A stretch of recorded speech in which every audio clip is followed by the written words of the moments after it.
Député, la parole est à Monsieur Loïc Prudhomme pour la France Insoumise. Merci Madame la Présidente. Donc nous voilà effectivement au cœur de votre projet pour l'université, au prétexte d'en finir avec un tirage au sort injuste pour quelques filières parmi les plus demandées.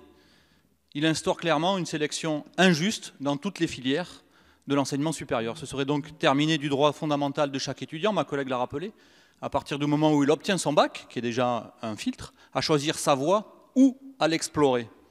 Ce projet se base sur des mensonges. Notre système fonctionne mieux que la moyenne de l'OCDE, 19% d'échecs quand la moyenne est à 30%. Alors comment nier le risque évident de discrimination? Votre projet acte la fin du baccalauréat national. Le lycée d'origine sera le premier critère inavoué de sélection.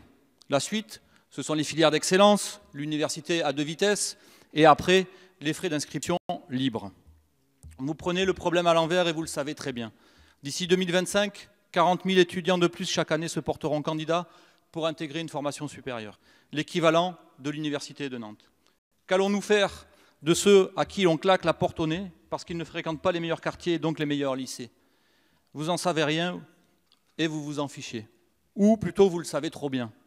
Ils seront cantonnés à des filières courtes. La solution est pourtant simple, mais vous ne voulez pas la voir par aveuglement idéologique ou l'entendre, visiblement, monsieur le rapporteur a des problèmes d'audition. Investir dans la recherche et l'enseignement supérieur pour porter son budget à 3% du PIB, comme le font le Japon et l'Allemagne.